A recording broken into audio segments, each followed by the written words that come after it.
Shalom, saya ucapkan kepada Bapak Pendeta Dr. Bede Nenggolan selaku pembimbing saya selama menulis karya ilmiah ini. Dan saya juga mengucapkan shalom kepada Bapak Pendeta Dr. Alvin Hendricks serta Bapak Pendeta Dr. RW Sagala selaku dosen penguji penulis pada saat ini. Pada saat ini penulis atau saya akan melanjutkan presentasi saya yang telah saya lakukan pada sidang proposal di waktu yang lalu. Pada saat ini saya akan mempresentasikan bab 4 sampai bab 5. Namun sebelumnya saya kembali mengulas akan apa yang sudah saya sampaikan pada waktu yang lalu mengenai analisis persepsi penginjilan orang muda terhadap GMHK Pakusarakan berdasarkan Markus 16 ayat yang ke-15. Dari apa yang sudah saya jelaskan pada waktu lalu, saya mengatakan dan menyampaikan bahwa berdasarkan hasil penelitian, saya mendapatkan bahwa penginjilan di dalam sektor kepemudaan sangatlah kurang. Penginjilan di dalam sektor kepemudaan masih jauh dari yang namanya kesempurnaan dalam hal keaktifan daripada individu masing-masing. Artinya masih banyak pemuda yang melalaikan tugasnya sebagai pengabar Injil sendiri. Dan oleh karena itu, pada saat ini penulis akan menyampaikan hasil lebih lanjut daripada kuesioner yang telah penulis bagikan. Berdasarkan kuesioner uji validasi yang penulis telah bagikan kepada 25 responden, dan di dalam kuesioner itu terdapat 15 butir pernyataan. Kuesioner ini diuji validasi di Gereja Masehi Advent Hari ke-7 Jemaat Pacim, Bandung. Dan didapati ada 3 pernyataan yang tidak valid. Ada 3 pernyataan yang tidak valid. Sehingga 12 pernyataan lainnya akan penulis bagikan kepada atau akan penulis lakukan sebagai uji penelitian di Gereja Masehi Advent Hari ke-7 Jemaat Pakusarakan. Ketika penulis telah membagikan kuesioner sebagai penelitian di Gereja Masehi Advent Hari ke-7 Jemaat Pakusarakan, maka didapati hasilnya yang pertama adalah seperti yang sudah penulis buat di dalam halaman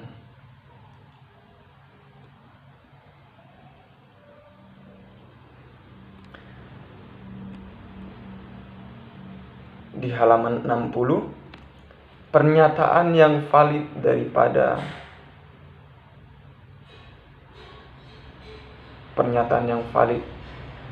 daripada variabel pertama ada 5, yaitu penginjilan adalah merupakan tugas umat Allah. Penginjilan adalah tugas penyelamatan. Orang-orang muda adalah umat Allah yang memiliki tugas untuk memimpin orang-orang yang tersesat kembali ke jalannya. Yang keempat, orang-orang muda merupakan saksi-saksi Allah. Dan yang kelima, tugas penginjilan adalah tugas yang wajib dilakukan oleh orang muda. Dan hal ini mengakibatkan satu grafik mengapa orang muda harus terlibat di dalam penginjilan, dan bisa kita lihat di dalam halaman 60 juga. Di situ dikatakan bahwa ada 23 responden yang menjawab sangat setuju terhadap pernyataan pertama, dan begitu pula dengan pernyataan kedua, ketiga. Namun di dalam pernyataan keempat ada 20 responden dan kelima ada 19 responden yang menjawab sangat setuju. Dan artinya bahwa jawaban daripada responden lebih dominan kepada sangat setuju akan pernyataan tersebut. Sehingga penulis membuat satu tabel hasil data mengapa orang harus terlibat di dalam penginjilan yang penulis buat di dalam halaman 61. Di mana rata-rata min adalah 4,92 terhadap pernyataan pertama sampai pernyataan ketiga. Sedangkan pernyataan keempat 4,72 dan pernyataan kelima 4,76. Sehingga kesimpulan daripada yang penulis dapatkan dari variabel pertama adalah responden menjawab dengan tafsiran sangat setuju terhadap pernyataan tersebut. Yang kedua, bukti nyata menjadi saksi Kristus. Variabel ini dimulai dari pernyataan nomor 6 sampai yang ke-9. Yang ke-6 adalah memberikan pengaruh positif bagi sang pendengar Injil. Ke-7 memenangkan banyak jiwa. Ke-8 banyak rintangan yang akan dihadapi. Dan yang ke-9 dapat memahami kondisi yang ada di lapangan. Berdasarkan kuesioner yang dibagi kepada 25 responden terhadap pernyataan ini, maka di dalam halaman 63 penulis telah membuat satu grafik yang dimana ada 12 responden yang menjawab sangat setuju terhadap pernyataan nomor 6.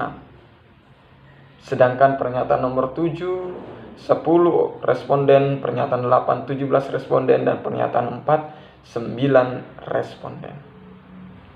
Dan begitu pula dengan jawaban setuju, ragu-ragu, tidak setuju, dan sangat tidak setuju. Dan berdasarkan grafik ini, jawaban responden mengalami keseimbangan antara setuju dan sangat setuju. Dan agar lebih mengetahui secara luas penjelasan tersebut, maka penulis telah membuat hasil data bukti nyata menjadi saksi Kristus yang penulis telah paparkan di dalam halaman 64. Di mana min daripada pernyataan nomor 6 adalah 4,44, sedangkan pernyataan nomor 7 4,40, pernyataan 8 4,68, dan pernyataan 9 adalah 4,16. Dan berdasarkan hasil tersebut, kesimpulan daripada penulis adalah bahwa para responden benar-benar memahami akan perihal bukti nyata menjadi saksi Kristus. Variabel terakhir, penulis akan menjelaskan tindakan yang harus dilakukan sebagai saksi Kristus. Adapun pernyataannya adalah sebagai berikut. Yang pertama, memikirkan apa yang akan dilakukan sebelum menginjil.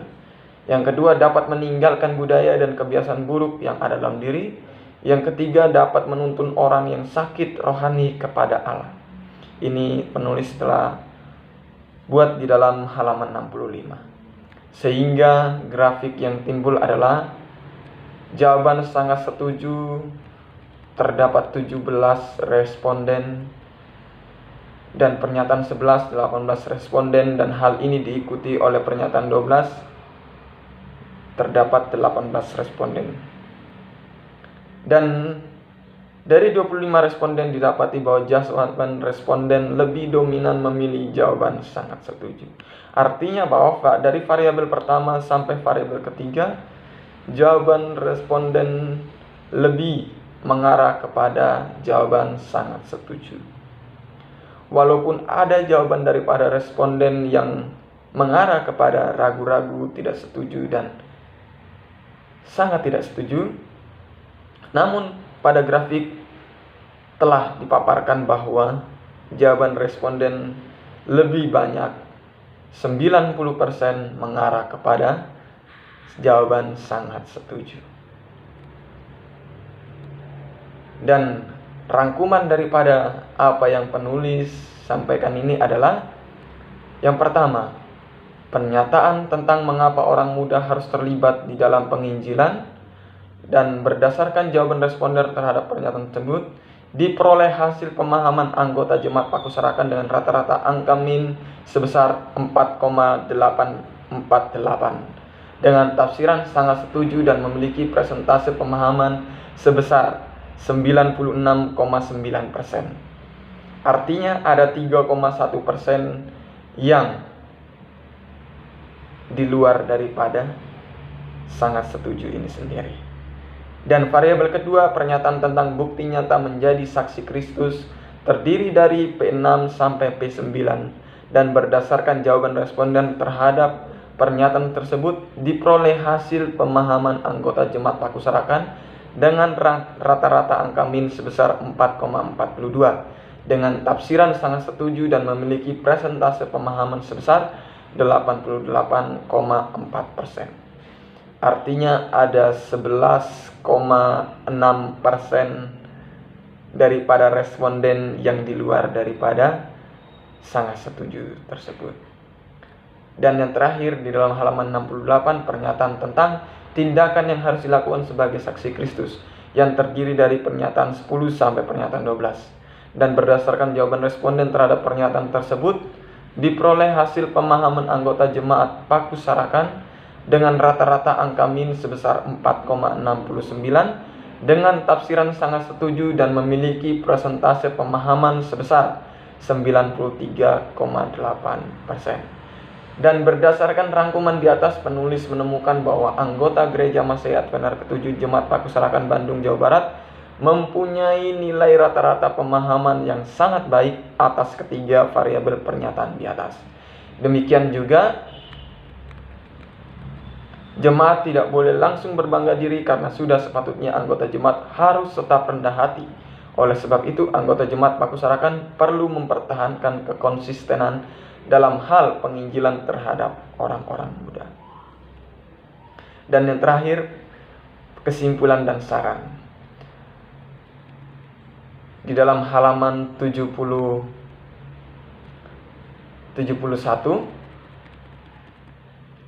dalam halaman 69, penulis telah menyimpulkan daripada penelitian ini. Dan di dalam variabel pertama sampai yang ketiga, penulis telah mengkalkulasikan hasil daripada presentase pemahaman anggota jemaat Gereja Masehi Advent hari ke-7, tepatnya orang-orang muda Gereja Masehi Advent. Dan didapati ada 93% yang telah memahami akan penginjilan orang muda, tetapi pelaksanaannya belum dilakukan, dan selebihnya ada 7% jumlah orang muda yang tidak tahu atau belum sepenuhnya memahami akan pentingnya penginjilan. Oleh karena itulah maka diperlukan adanya pembelajaran lebih lanjut, pelatihan serta motivasi mengenai penginjilan yang adalah bagian daripada pelayanan orang muda.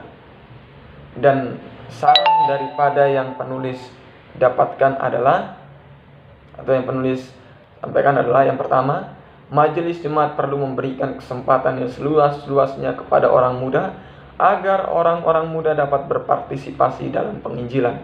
Yang kedua, gembala dan majelis jemaat perlu membuat satu pelatihan orang-orang muda secara khusus untuk menginjil. Yang ketiga, gunakanlah gaya orang muda untuk memenangkan orang muda kepada Kristus. Yang keempat, jemaat perlu membuat program-program yang menarik khusus untuk orang muda. Yang kelima atau yang terakhir, Departemen Penginjilan Perorangan dan Departemen Kependetaan perlu mengadakan seminar dan pelatihan dalam bidang penginjilan orang muda dengan mengundang direktur-direktur pemuda dari daerah maupun uni. Dan inilah yang penulis boleh presentasikan. Kiranya Tuhan memberkati.